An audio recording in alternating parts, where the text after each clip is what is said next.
അസ്സലാമു അലൈക്കും, നമസ്കാരം. കൊണ്ടോട്ടിയാണ്. അപ്പം ഇന്നലെ രാത്രി ഇതാ നമ്മുടെ റൺവേന്റെ താഴെയുള്ള ഈ ക്രോസ് റോഡ് അടച്ചിരുന്നു, എയർപോർട്ടിന്റെ വർക്കുമായി ബന്ധപ്പെട്ടിട്ട്. കുറച്ച് സമയത്തേക്ക് അടച്ചു. സമരസമിതിയുടെയും അതുപോലെ മറ്റുള്ളവരുടെയൊക്കെ ഇടപെടൽ മൂലം അത് വീണ്ടും തുറന്നിട്ടുണ്ട്. അപ്പം ഈ ഭാഗത്തേക്കുള്ള ഈ റോഡ് അടച്ചു കഴിഞ്ഞാൽ ഒരുപാട് ആൾക്കാർക്ക് പ്രയാസമുണ്ടാവും. അതുകൊണ്ട് ഈ ഭാഗത്തേക്ക് വിമാനം കാണാൻ വരുന്നവരോട് എനിക്കൊരു ചെറിയൊരു റിക്വസ്റ്റ് ഉണ്ട്. ഈ ഭാഗത്തേക്ക് വരുന്നവരെ ദയവ് ചെയ്ത് ഇവിടെ ഒന്ന് വണ്ടി പാർക്ക് ചെയ്തിട്ടുണ്ട്. കാരണം ഇവിടെ വർക്ക് നടക്കുകയാണ്. നിങ്ങൾ വണ്ടി ഇവിടെ വർക്ക് നടക്കുന്നതിൻ്റെ ഇടയിൽ പാർക്ക് ചെയ്തിട്ട് കഴിഞ്ഞാൽ ഇവർ ഈ ഒരു കാരണം പറഞ്ഞിട്ട് ഈ റോഡ് അടക്കും. ഇവരെ വർക്കിന് പ്രയാസപ്പെടുന്നുണ്ട് എന്ന് പറഞ്ഞുകൊണ്ട്. അപ്പം കഴിയുന്നത് ഈ ഏരിയയിലേക്ക് സന്ദർശകർ വൈകുന്നേരം വിമാനം കാണാൻ വരാണ്ടിരിക്കുക. കാരണം ഈ റോഡ് ആ ഒരു കാരണം പറഞ്ഞ് അടക്കാൻ അനുവദിക്കരുത്.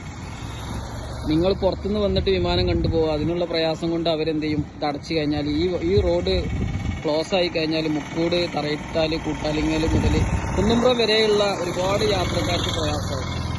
അപ്പോൾ ഈ ഏരിയയിലേക്ക് വിമാനം കാണാൻ വരവ് കുറച്ച് കാലത്തേക്കൊന്ന് നിർത്തി വെക്കാം. ഇവിടെ അതാ ബദൽ സംവിധാന റോഡ് നിലവിലാവാതെ ഈ റോഡ് അടക്കരുത് എന്നാണ്. ഈ റോഡിന്റെ പണി കഴിയാതെ ഇത് അടച്ചു കഴിഞ്ഞാൽ കൊണ്ടോട്ടിയിലേക്ക് വരാൻ ചെറുവൽചുങ്കം വഴി വരേണ്ടി വരും. ഇന്നലെ സമരസമിതി സ്ഥാപിച്ച ബോർഡാണ്.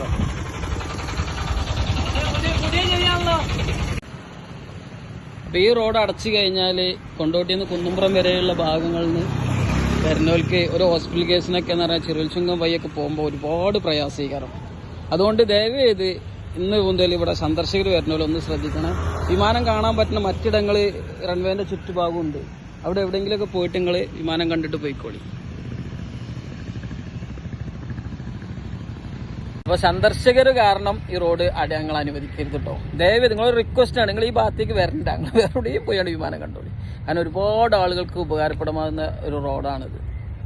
അപ്പോൾ ഓക്കെ, ഈ വീഡിയോ ഒന്ന് മാക്സിമം ഷെയർ ചെയ്യണേ.